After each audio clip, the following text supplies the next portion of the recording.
Dél-Afrika nem azért sokkolt minket, mert azt hallottuk mindenhol, hogy veszélyes, hanem mert egy elképesztő kincs. Ahogy elhagytuk Fokvárost és rátértünk a vidékre, 62-es útra egy teljesen más Dél-Afrikát láttunk. Nyugodt utakat, barátságos embereket és elképesztő tájakat. Most megmutatjuk nektek a vidéket, az utakat és a jó reménység fokát is.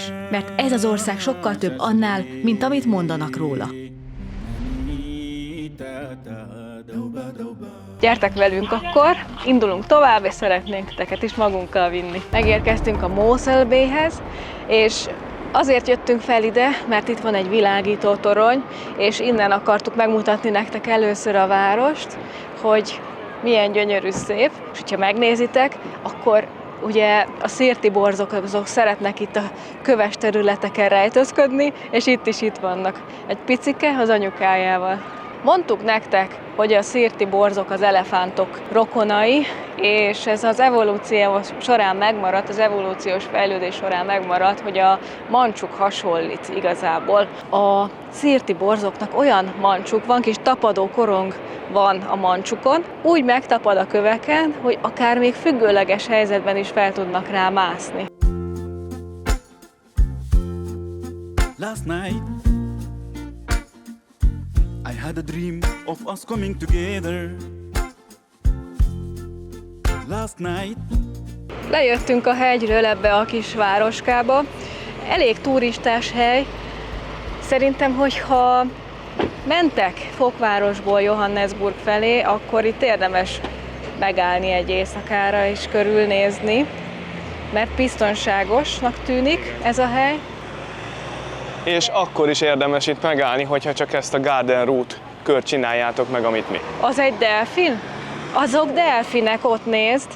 Igen, gyere nézzük meg. Ide lejöttünk most teljesen. Amúgy innen indulnak hajók, meg ilyen bálnales hajók, meg delfinles hajók. Én szerintem ahhoz túl nagy volt onnan föntről látva, hogy ezek delfinek legyenek, de majd mindjárt remélem, hogy meg tudjuk nektek mutatni, hogy mik voltak. Lehet, bár azt írta az internet, hogy ilyenkor már nagyon ritka, hogy az ember bálnát lát, de megnézzük. Te is nézed a bálnákat? Igen. Feliratkoztál már? Ha nem, akkor iratkozz fel. Közben kiderült, hogy amik itt úsztak, delfinek voltak, mert a Tomi megkérdezte a hölgyet, meg az urat, mert ők már régebb óta itt figyelték az óceánt, és ők közelebbről látták, hogy azok delfinek voltak. Do you remember that night, you and me in the dark? The rain was pouring outside. Days turned into months, but I felt your hand. I knew I would be alright, without a clue of what's coming next. But you're still leading with each and every step. Most be fogunk menni abba a múzeumba, ahol ki van állítva az a hajó, amivel Bartolomeu Diaz ugye megkerülte Afrikát, majd kikötött itt. Ő volt az a felfedező, aki első európaiként Afrika déli részére lépett 1488-ban, és most menjünk be. Nagyon-nagyon meleg van, ősz van, de annak ellenére 32 fok. Ilyen hülye füzetekbe kell élni. Igen, aláírtam, hogy itt vagyunk. Thank you. Itt rögtön vannak ugyanúgy, ahogy a botanikus Kirstenboschi kertbe is ki voltak állítva, hogy milyen növényeket fogunk látni itt a múzeumkertben, de minket igazából most nem a növények, tehát minket most igazából nem a növények fognak érdekelni, azon kívül, hogy gyönyörűek és imádjuk őket, hanem az a hajó, ami ide szállította Bartolomeu Diast. Szóval, innen indultunk, Cape Townból, azaz Fokvárosból, itt mentünk egy kört már, ugye? Itt megmutattuk nektek, hogy milyen gyönyörű itt a naplemente. Aztán most így jöttünk végig. Lagulhas, remélem, hogy jól mondom. Itt eljöttünk csak mellette, ugye Svellendámon keresztül az N2-es úton. Ez egyébként igazából Dél-Afrikának a legdélebbi pontja, és aztán itt jöttünk végig, jöttünk, itt voltunk a Garden Route Game Lodge-ban, szafariztunk, és most pedig itt vagyunk Mossel Baynél, itt van jelölve a hajó ami itt tökéletes másként ki van állítva. Aztán haladunk tovább George fele, meglátjuk, hogy ma meddig jutunk. Knysna, Plettenberg Bay a tervben van, meglátjuk, hogy elmegyünk. Mi van? Nem, innen Megyünk ide fölfele? fogunk menni. Kedves. Szóval Mossel Bay-ben vagyunk most jelenleg, megnézzük a kiállított tökéletes mását a hajónak, ami itt ezt a részt felfedezte, ugye ezt a partszakaszt, aztán megyünk tovább George-ba, és aztán Úchorn fele tovább indulunk felfele. Így van, és a térképen tökéletesen lehet látni, hogy melyik Afrikának a legdélebbi pontja, de amikor majd itt leszünk, akkor majd beszélni fogunk mindenről bővebben.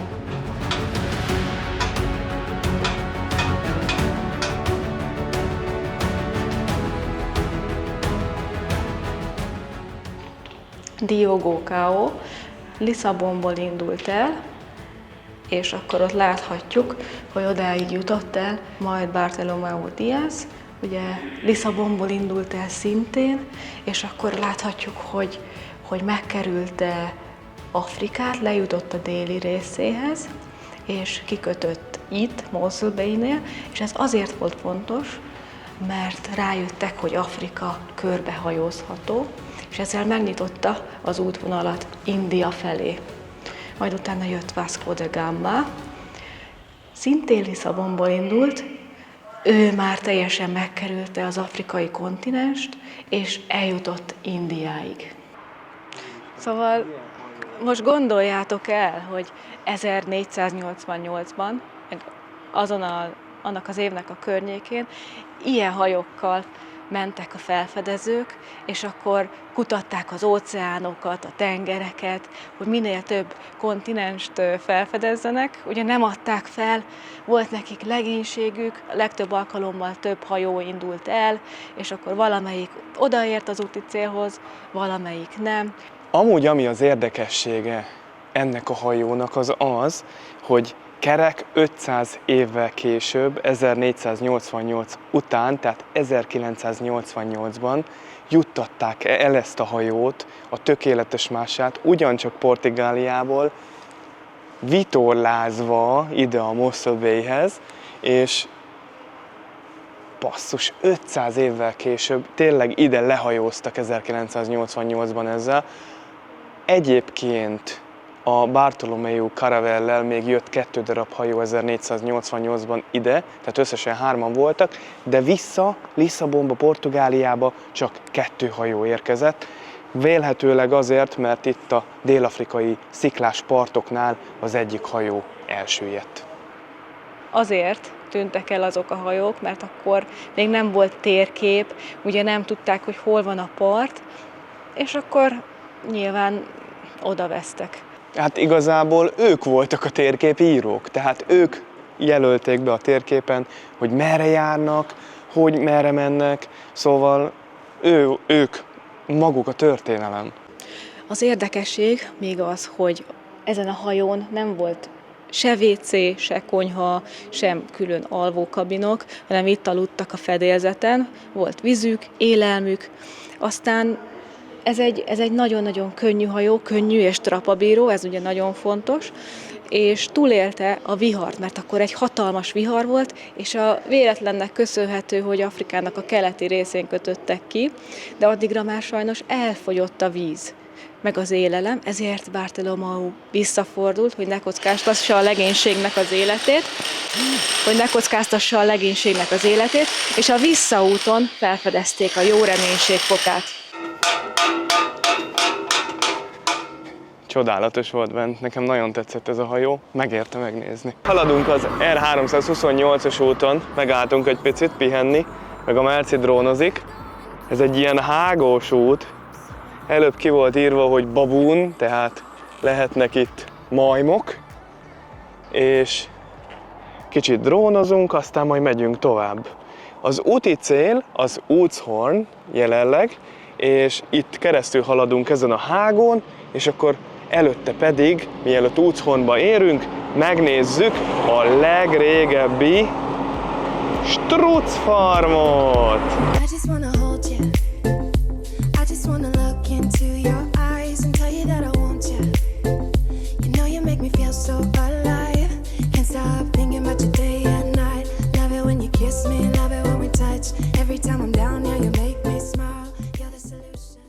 ide foglaltunk ebbe a hotelba.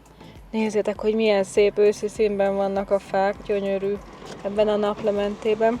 Mindent kapuvéd, ezt már megszokhattuk. Hi, good evening. We have a room reservation for tonight.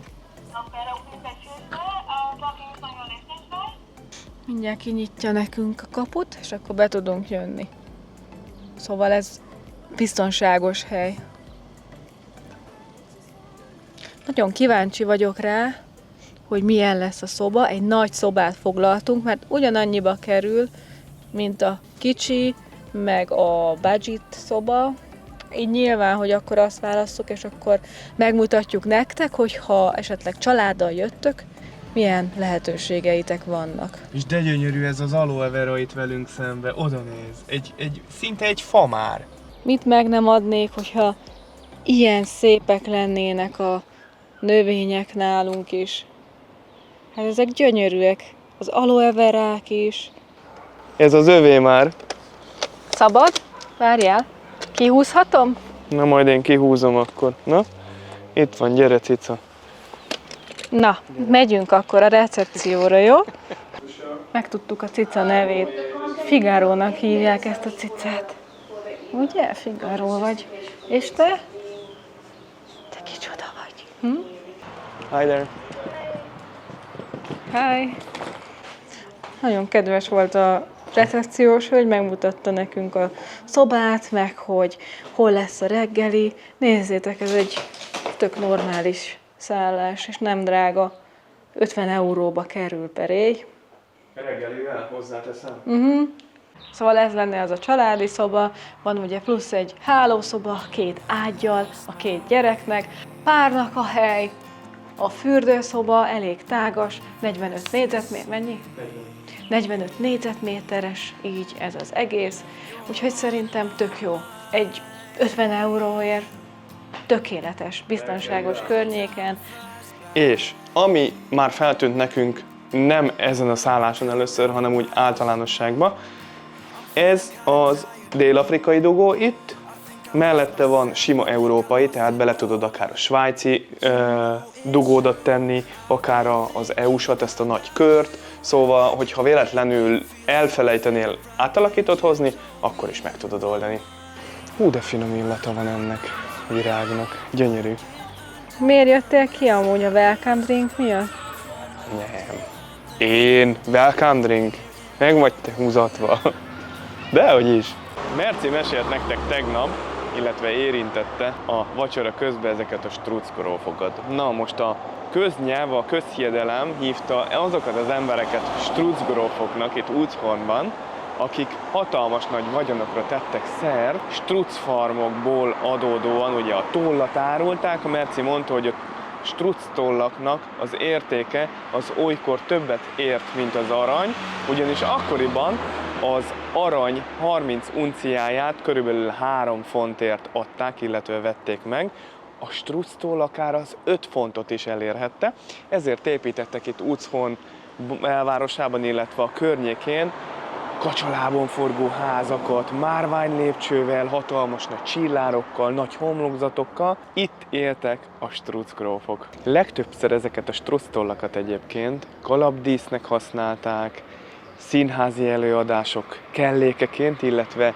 katonai egyenruhák kiegészítője volt, és több ilyen összeomlásról is beszélhetünk. Az első ilyen összeomlás az első világháború kezdetekor 1914-ben volt, hiszen a nők és a férfiak aztán elkezdtek kalap nélkül járni az utcán, és senkinek nem volt már szüksége ezekre az a strucctollakra, hogy ékesítse, díszítse a ruhájukat.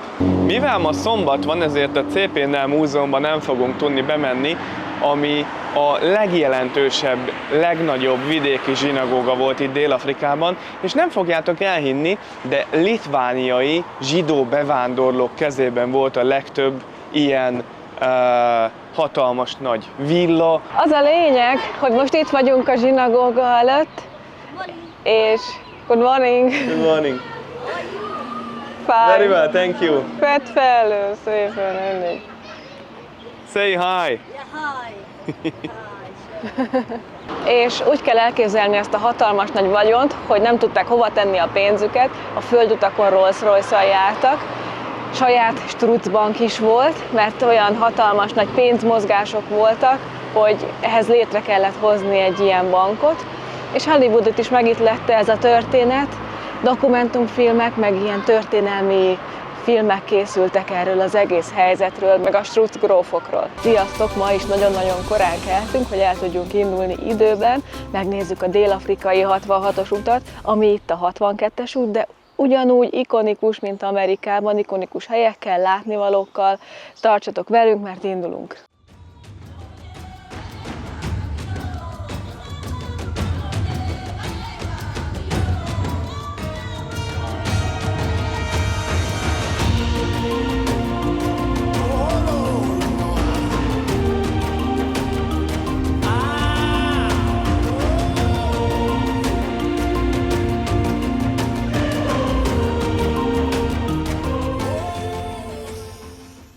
Kaliszdorfba érkeztünk, az egyik legismertebb borászathoz. Itt van a 62-es út mellett, ez egy poros kisvároska, ami híres a Porto típusú borairól. Innen mennek Dél-Afrikából a legjobb ilyen borok. Ez egy olyan város, ahol előbb épült ki a vasút 1904-ben, hogy el tudják juttatni a borküldeményeket a világ minden tájára, mint ahogy létrejött volna a posta, a templomok és a lakóépületek. Itt több mint 300 nap a napsütéses órák száma, mert ez a város egy mini medencében fekszik a hegyek között, és iszonyatosan száraz nyáron a meleg, és ez az éghajlat tökéletes a muskotályos és a desszertboros szőlőhöz. Egyik leghíresebb borászat a Boplász család borászata, akik már 1880 óta működnek, és több mint 140 éve ugyanaz a család viszi. Itt készül Dél-Afrikában az egyik legjobb brandy és Porto típusú bor is. És végre kinyitott a boros pincészetünk, amire vártunk, mert ugye nyilván nem megyünk el úgy, hogy ne kóstolnánk meg, és most én leszek a kóstoló alany, úgyhogy gyertek velem, és megízleljük együtt. Be tudunk menni most már. Kinyílt a Pandora. Good morning! Ezt a kettőt fogjuk megkóstolni. Azt mondd meg nekem, hogy melyikkel fogsz kezdeni. A rübivel fogok kezdeni, mert ez nem tölgyfahordóban érlelt, ez egy ilyen belépő szintű bor, hogyha lehet így fogalmazni. Te nem vagy nagy vörösbor rajongó, igaz? De Inkább a fehér bort szeretem. De ennek kimondottan kellemes íze van. Szóval ezt így nyáron el tudom képzelni, hogy így elkortyolgatja az ember, kicsit gyümölcsös, lehet benne érezni a meggyet, a szilvát, például az illatába a szilvát érezni nagyon kellemes, jó íze van. mennyire édes? Nem annyira édes, nem olyan intenzíven édes, tehát kellemes. Most következik a vintage. Ezt úgy körülbelül 2 évig érlelik fahordóban, hogy megőrizze a gyümölcsösségét, és akkor utána pedig palackban érik tovább, és az akár, hogy palackban érik tovább, lehet több évtizedig is, és csak akkor állnak igazán össze ezek a komplex ízek, amik ebben a borban vannak. Jobban érezni inkább a bogyós gyümölcsöket, abban pedig ugye mondtam a szilvát és a cseresznyét. Ez egy sokkal összetettebb ízvilág, de ugye nem nevezhetjük úgy igazából portói bornak, mert portói bort minek nevezünk, Tomi, ami a Douro völgyéből származik. És akkor viszik azokkal a kis, na hogy hívják őket? Hosszú farkú kis hajókkal, ugye már ott is voltunk a Douro völgyében, meg Portóban, és akkor megnéztük, hogy készülnek ezek, meg hol készülnek ezek az igazi portói borok. Ízlik. És azt ne felejtsük el, hogy itt, hogyha ide jössz Dél-Afrikába, itt olcsóbbak a borok. Nekem ez a vintage bor jobban ízlet, úgyhogy szerintem ez elfogy, de egy kicsit úgy, nem tudom, olyan furán érzem magam, hogy ilyen reggel 10 óra van, és én itt bort iszok, ráadásul egy olyan bort, aminek magasabb az alkohol százaléka. Itt most megint megtapasztaltuk az afrikai vendégszeretetet. És ez abban merült most megint ki, azon kívül, hogy gyönyörű szép napot kívántak nekünk, hogy nem engedték kifizetni ezt a 2 pohár bort, amit most a Mercike megkóstolt, és én is belegyugtam a nyelvecskémet természetesen. És nem, egyszer azt mondta, hogy ő már pedig eszős, nem fogja engedni, hogy kifizessük, látta, hogy nagyon jól éreztük magunkat, beszélgettünk egy kicsit, megkóstoltuk a borokat, látta, hogy felvettük videóra, és ő azt úgy gondolta, hogy ezt most akkor nekünk így ajándékozza, és ezek a kis apróságok, ezek teszik olyan csodálatossá ezt az országot. Tudjátok, hogy még mi teszi különlegessé ezt az országot? Hogy bárhova megyünk, autóban vagyunk, sétálunk, itt olyan rohadt erős fűszag van, tehát ez nem olyan, mint Amerikában, vagy Miamiban, az elillan, de itt a világon az egyik legerősebb füvet termesztik, és legális 2020 óta, és olyan a hőmérséklet, hogy konkrétan beszorul ugye a völgyek közé ez a levegő, és mi már rendesen beszédültünk tőle, el se tudjátok képzelni, hogy ez milyen erős. De úgy, hogy senki nincs ott a környéken, tehát egy autó nem megy el, egy ember nincs ott,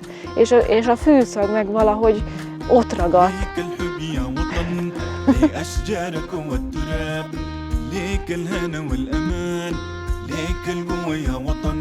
عانيت من ظلم وفساد كفاك حرب وخراب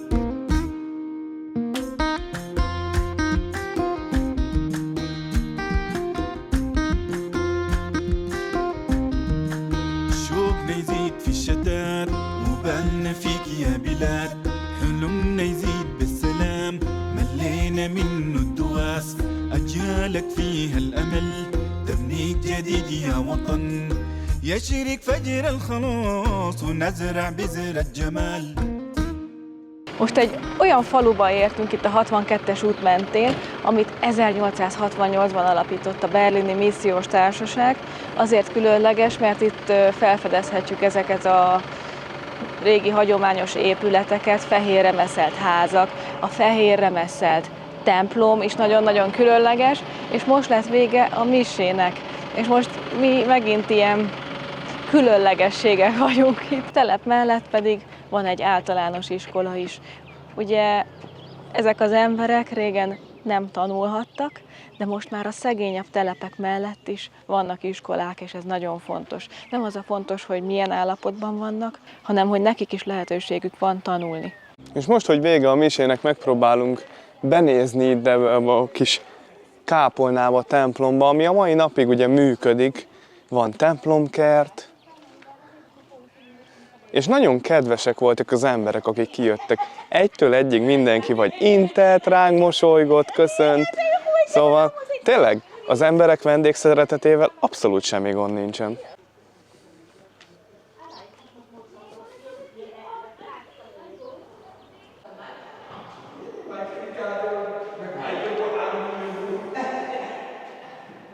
Vannak a lelkipásztoroknak a névsora.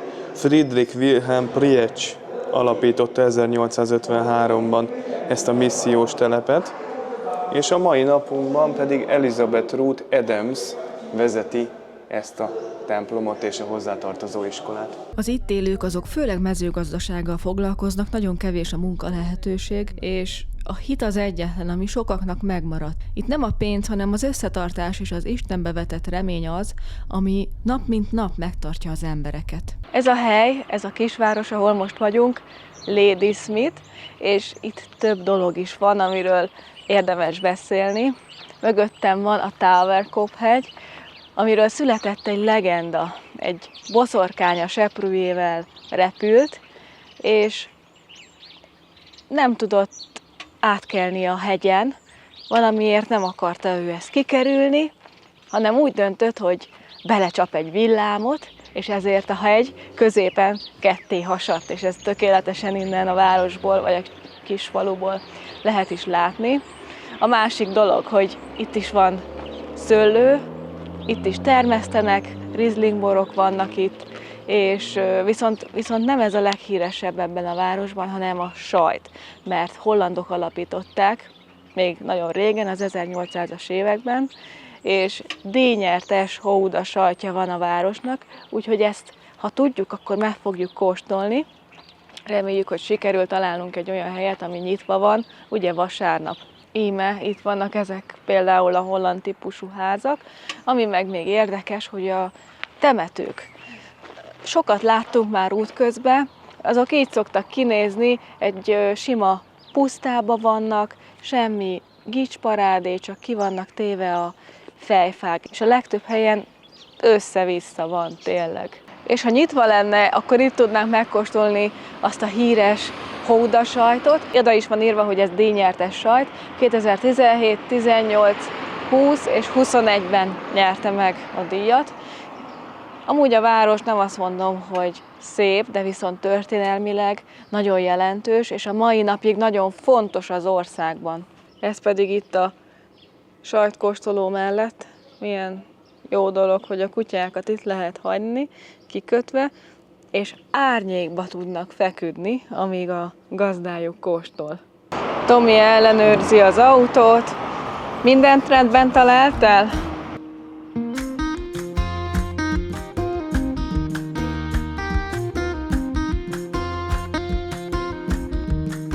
شوقنا يزيد في الشتات وبالنا فيك يا بلاد حلمنا يزيد بالسلام ملينا منه الدواس أجيالك فيها الأمل تبنيك جديد يا وطن يشرق فجر الخلاص ونزرع بذر الجمال. Te most miért hoztál ide engem? Hiányzik valami? Nem hiányzik semmi, ez csak egy megállóhely, egy kultikus megállóhely itt a 62-es út mentén.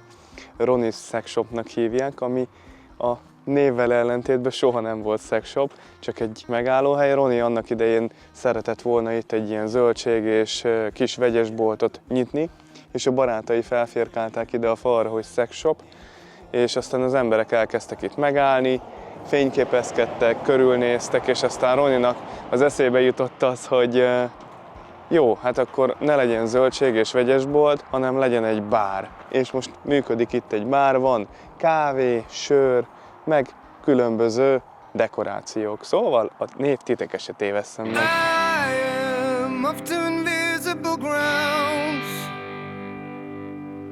Don't know when to stop. Returning, it's not the way for me.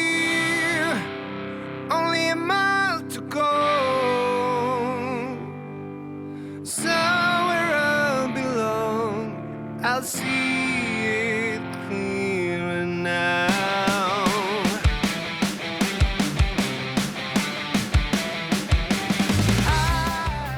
Feljöttünk a tetőre, és hát meg lehet nézni a pusztaságot, meg a csöndet, ami itt van.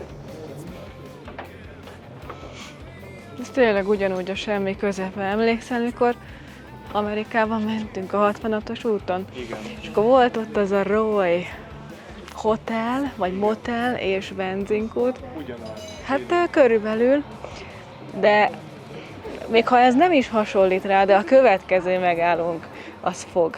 És nagyon bízunk benne, hogy a következő megállóhelyünkön lesz normális kávé is, és fogunk tudni majd inni.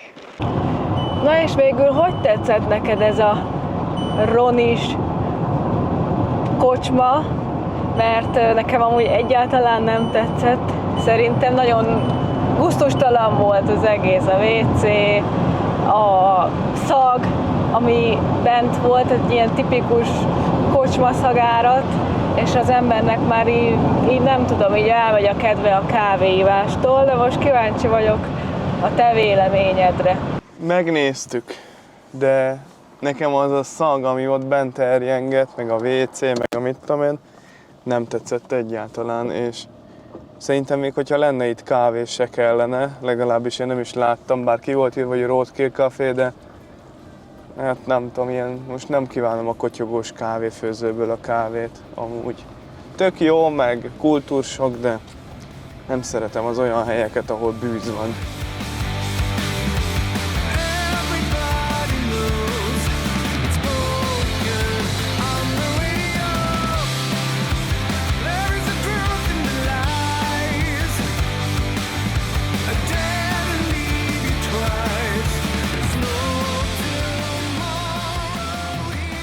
Most Berridale-ben vagyunk, ahol éttermek vannak, és brutális dél-afrikai kávé.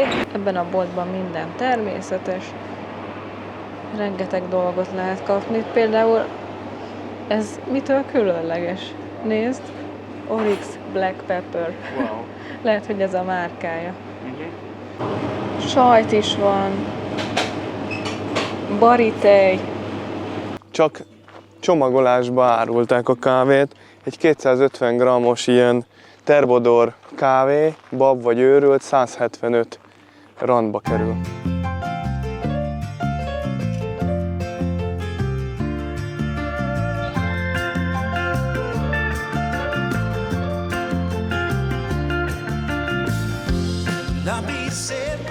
Ebben a kisvárosban tényleg egymás után sorakoznak az éttermek és a kávézók, de köztük talán a leghíresebb ez a Diesel and Cream nevű, ami ilyen tipikus amerikai hangulatú kis étterem, kávézó, és állítólag itt árulják a világ egyik legjobb sékjét. Igazi vintás hangulatok is helyez, vannak itt régi motorok, régi tankolóegységek itt, tök jó ilyen össze-vissza székekkel, marha jó hangulata van tényleg, és akkor most bemegyünk, és akkor megnézzük, hogy milyen választék van itt. És tudod, hogy milyen köveken mászkálunk, amik nem is kövek, hanem barack mag van összetörve, és abból van megcsinálva, olyan, mint a kő. Tök jó amúgy, így is újra lehet hasznosítani. Még rendelni nem rendeltünk, mert csodálkozunk ezen a helyen, hogy milyen egyszerű, de nagyszerű megoldások vannak. Például ezeket a levedlet fodrászékeket ide tették, és akkor milyen jól így bele tudsz ülni. Szóval itt is tudsz kávézni, de menjünk be!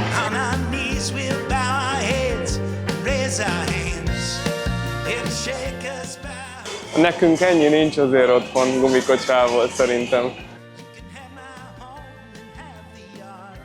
Hol szeretnél helyet foglalni? Mindenképp itt alul valahol a tető alatt. Na, mit szólsz a helyhez? Eddig tetszik, de aztán lássuk meg, hogy milyen lesz a kávé, meg a milkshake, mert hogy természetesen kipróbáljuk, hogyha már így van, hogy a világ egyik legjobbja, és peanut butter, meg banános milkshake-et rendeltünk meg, mint így a kettőt egybe, mixbe. Megjött a cappuccinónk, illetve ez a finom milkshake. Aztán közben a Tomi azért nézze a telefon, mert hívták az autóbérlő cégtől, hogy akkor elhoznak nekünk egy autót majd este, mikor odaérünk Stellenboschba. Legalábbis ezt ígérték. Extra fee nélkül, de majd meglátjuk. Hiszi a piszi. Akkor, hát, ja, akkor Majd elhiszik, akkor ha majd ott lesz. Ja. De amúgy tök jó itt kávézgatni. Kóstold meg a kávét, mert olyan régen vágytál egy jó kávéra. Kíváncsi vagyok, hogy most akkor ez megfelel-e a belednek. De finom választékosan beszélsz. Nekem ízlik, nekem. Szerintem Igyekszem nagyon növelni a szókincsemet. Hú, de nehezen jön. Viszont most már feltörtem az utat a banánhoz. Hú. Ebben még magyaró darabok is vannak. Hú, de extra.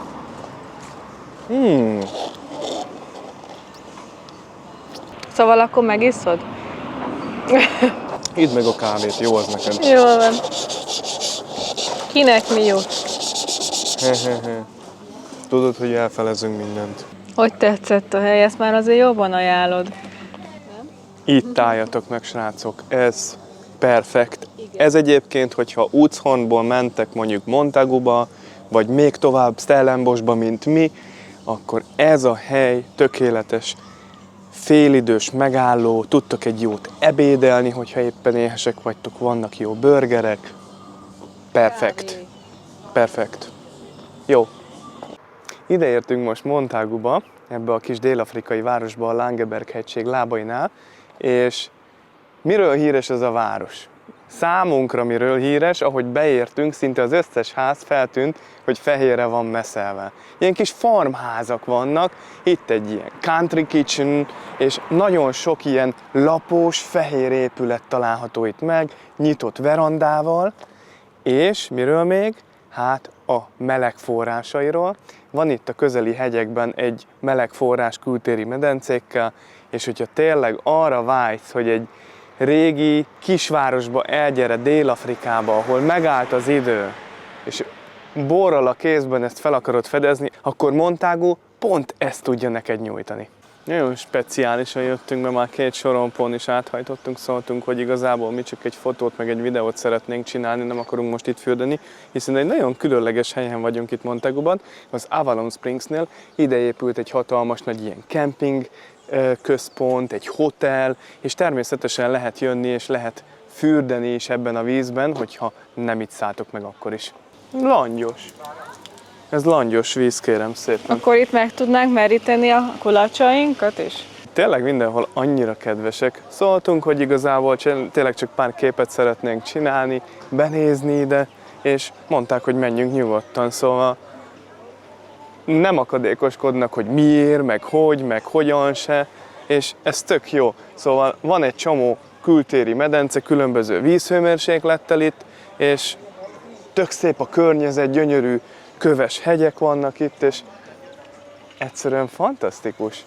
Nyilván, hogyha Magyarországról jöttök, vagy így a környező országokból, akkor a 38 fokos maximum hőmérséklete ennek a termálvíznek nem fog titeket hanyat vágni, hiszen mi ennél sokkal melegebbhez vagyunk amúgy hozzászokva, de itt Dél-Afrikában ez kuriózum, és nagyon jó minőségű ez a melegvízű forrás. Többen jönnek ilyen kulacsokkal megmeríteni a búcskost ebből a vízből, úgyhogy hozzunk akkor mi is, nem? Ja, hozhatunk egy üveget. Nagyon szép ez a táj, amin most így keresztül jövünk. Hegyen, völgyön, mindenhol szőlő van, és ugye mivel ősz van, már ilyen őszi színekben látjuk a szőlőt. Amúgy a szüret itt februárban van, február vége felé, és a hegyek is úgy hozzátesznek az egész látképhez. Főleg most, hogy már megy le a nap, jönnek elő a felhők. Én eddig nagyon elégedett vagyok ezzel a mai nappal is, és nekem nagyon elnyerte a tetszésemet eddig ez a Dél-Afrika, főleg ez a fogföldi régió, ugye, ahol most vagyunk. És most pedig hasítunk már Stellenbosch felé, mert foglalásunk van egy étterembe.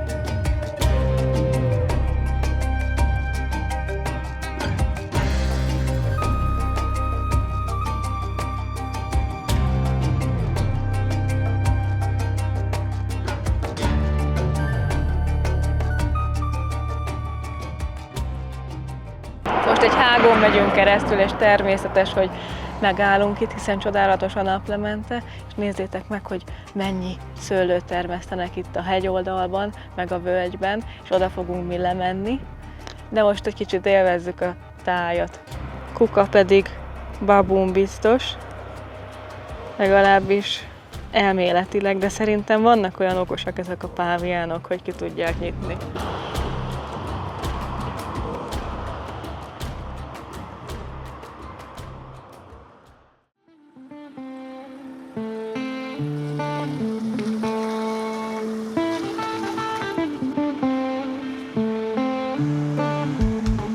Kis pisi.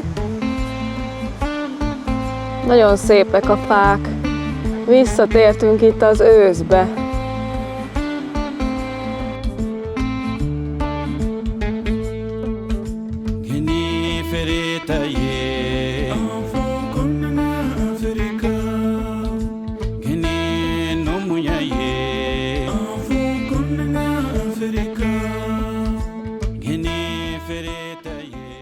Itt mindegyikben ilyenek vannak, ilyen pingvinek. Szia!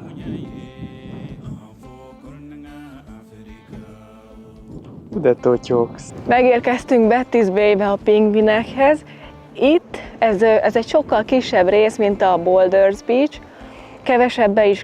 Kevesebbe is kerül, kevésbé turistás, és itt közelebb van itt közelebbről meg tudjuk nézni a pingvineket. Már ahogy bejöttünk a parkolóba, ott oldalt voltak a fészkeik, és itt is, mi itt álltunk meg a szélén, és akkor itt vannak sorba a pingvinfészkek. Az anyuka rögtön, ahogy kiszálltunk, most ott settenkedik hátul, rögtön ahogy kiszálltunk, így nagyon-nagyon figyelt, mert ebben a fészekben ott vannak bent a kicsik, és meg is van jelölve ezzel a rúddal. Ide rá van írva, hogy 3 darab kis pingvinbaba van ott bent. Azt a nagyon szép, és előbb láttuk a szivárványt is, mert egy kicsit ilyen szeszélyes idő van. Egyszer süt a nap, egyszer esik az eső, de nekem ez nagyon tetszik. Hogyha jobbra mész, akkor ott fizetni kell 40 randot, ha látni szeretnél pingvineket, viszont ha balra mész, akkor ingyen van, és ott is láthatsz most pingvineket, úgyhogy most először menjünk el balra.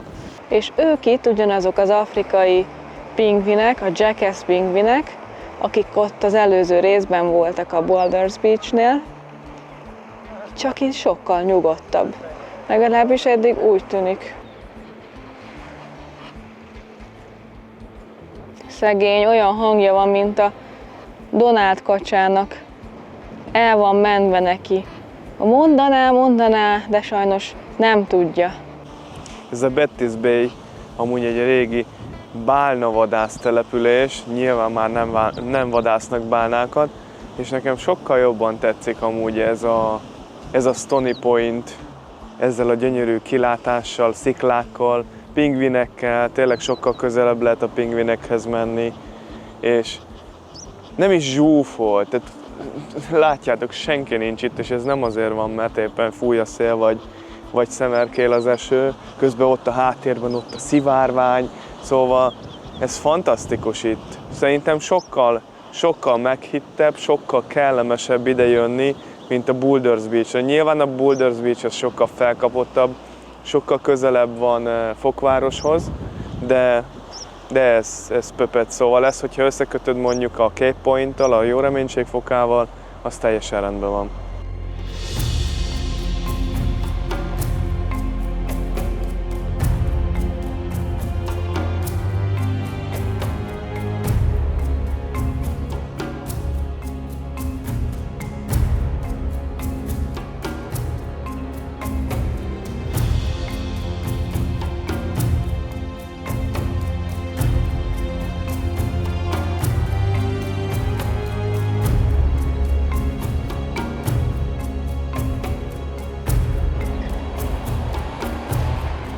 Ott menetelnek egy csapatba a pingvinek. Nagyon érdekesen ugranak.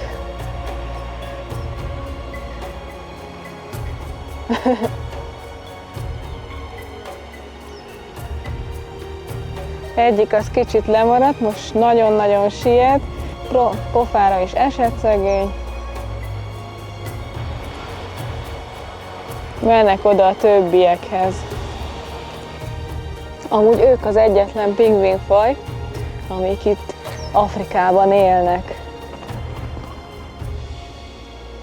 Főleg itt Dél-Afrikában és Namíbia partjainál fordulnak elő. Külsőre, hogyha megnézzük ezeket a pingvineket, akkor nagyon egyformának tűnnek. Nem nagyon lehet megkülönböztetni, melyik a hím, melyik a nőstény, viszont talán mégis van 2 módja, hogyha alaposan megnézzük őket, akkor a hímek azok picit testesebbek, és a csőrük valamivel hosszabb, mint a nőstényeknek. És ami még érdekes ezekben a pingvinekben, hogy kitűnő úszók. És most láthatjátok is, hogy együtt beugrottak a vízbe, és milyen gyorsan előre haladtak, annak ellenére, hogy szembesodrással úsznak. Alapjában véve ez a tengerpart teljesen kopár lenne, viszont ide nőttek ezek a zöld növények, amik imádják ezt a sós klímát. Ők az úgynevezett kővirágok csoportjába tartoznak, és szerintem nagyon feldobják ezt a környezetet. Itt ők ketten egész közel vannak most hozzánk, mert őrzik a piciket. elköszöntünk a pingvinektől, mert megyünk tovább a jó reménység fokához, ahol lesznek páviánok, struccok, és a legnagyobb antilopfa is valószínűleg. Gyertek! Ez az R44-es út, amin most végigjövünk, és ez az az út, ami le volt zárva, amikor erre szerettünk volna jönni, ugye amikor mentünk a szafári felé. Ott rögtön a legelején, és el kellett kanyarodnunk, és egy olyan 1 órás kitörővel tudtunk akkor megérkezni a szafárihoz, és hát megérti az ember, hogy miért van lezárva, valószínűleg leomlottak a kövek az útról, és akkor az volt eltakarítva. Egyébként nagyon szép. Tehát én már rengeteg kolibrit láttam itt, a virágokat szívták, és rengeteg egyéb állat is megtalálható még itt.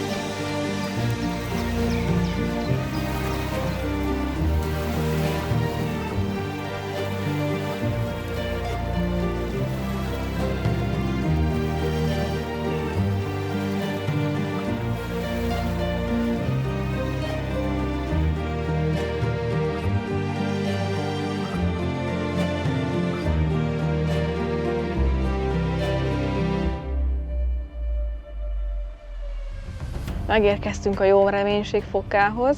Ez egy picit turistásabb hely, és ez az árakon is látszik. 455 a belépő, 455 rand per fő. Végigjöttünk egy aszfaltos úton, és akkor a parkoló pedig az útnak a végén van, itt áll szinte mindenki. Aztán el lehet itt menni sétálni, rögtön látunk antilopokat, majmot láttunk útközben, és akkor most innen fel fogunk sétálni a világító toronyig, és mesélünk erről a helyről. Ez a Cape Point Afrikának nem a legdélebbi része, Afrikának nem a legdélebbi része, hanem az innen 150 kilométerre van, az Agulhas. Itt a majmok is turistásabbak, ki is van írva, semmiképpen nem szabad etetni őket, vagyis páviánok, ők sokkal nagyobbak, mint a majmok, semmiképpen nem szabad őket etetni, mert akkor agresszívakká válhatnak, és hát akár meg is haraphatnak téged, de Tájföldön már tanultunk, úgyhogy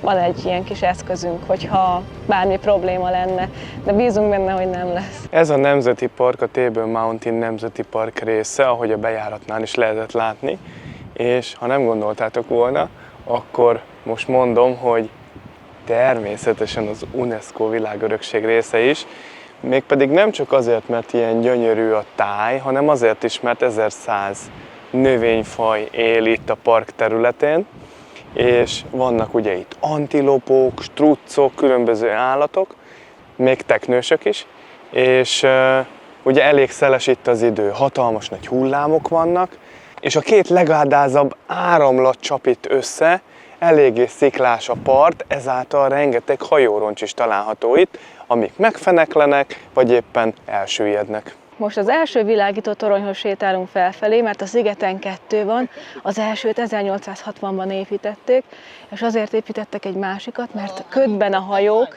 nem vették észre, és neki mentek az átonynak. Aztán később építettek egy másik világító tornyot, lejjebb, jóval alacsonyabb szinten, amit a hajózásban a mai napig használnak. A régi világító toronyhoz, ahova mi gyalog igyekszünk felfele, fel lehet menni felvonóval is, ezt Flying Dutchman funikulárnak hívják.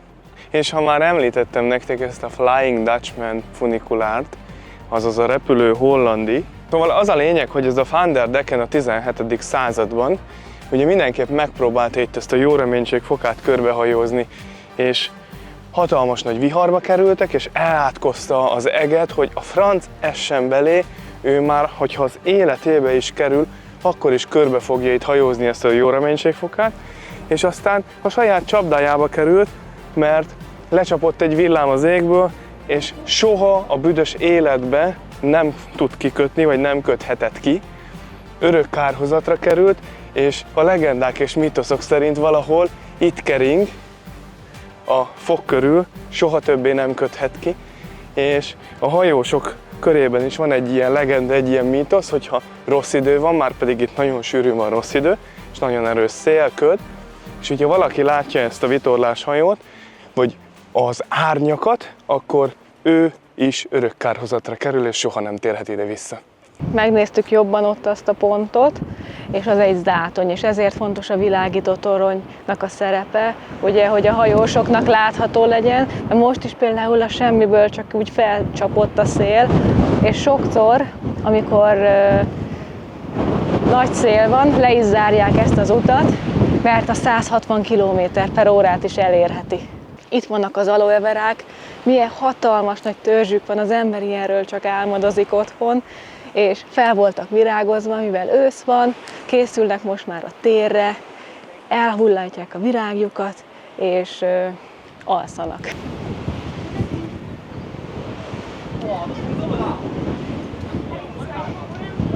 ...1488-ban eljött a nagy pillanat, mert Bartolomeo Diaz eljutott a Jó Reménység fokáig. Ő is viharos időben haladt el mellette, és először nem is vette észre, hogy megkerülte. Majd a portugál király először viharfoknak nevezte el, majd Diaz javaslatára később lett Jó Reménységfok, mert reményt adott a keletre vezető tengeri út megtalálásához. 12 évvel később Vasco da Gama már végigment a teljes útvonalon, Diaz tanácsokat adott neki, és képzeljétek el, hogy ironikus módon Diaz 1500-ban hajótörést szenvedett és meghalt Dél-Afrika partjainál, ugyanott, amit igazából ő fedezett fel. Itt érezhetően, ilyen magasan érdekes, de érezhetően picit melegebb a hőmérséklet, és az aloeverák itt még nem virágoztak el, gyönyörű szépek, piros virágja van az összesnek.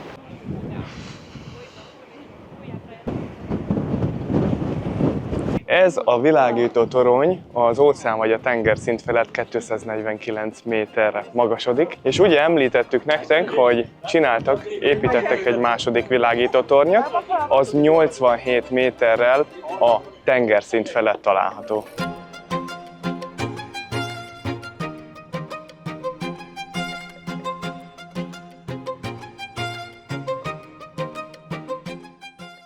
És felmerülhet a kérdés bennetek, hogy miért népszerűbb ez a hely a turisták körében, mint Afrika legdélebbi pontja. Hát azért, mert történelmileg jelentősebb, ugye Vasco da Gama miatt és Bartolomeo Diaz miatt, illetve Fokvároshoz közelebb van. És akkor ide értünk a Jó Reménység sziklához. Ugye mutattuk már nektek felülről is, hogy hogy néz ki. Csak olyan jó, hogy itt megálltunk így az óceánnal szembe a kocsival, itt a parkolóba, és csak nézzük a hullámokat, a madarakat. Borzasztóan fúj kint a szél. És annyira szép itt nézni, megnyugtató.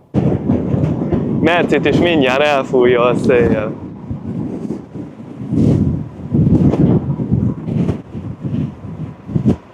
Ott a tábla. Ezért jönnek ide az emberek, hogy ezzel a táblával fotózkodjanak. Itt szoktak lenni a struccok. Majmot azt láttunk, de sajnos struccokat nem, pedig nekem hiányoznak. Ma még nem láttam őket. Mercinek minden napra kell egy strucc, amit akar látni.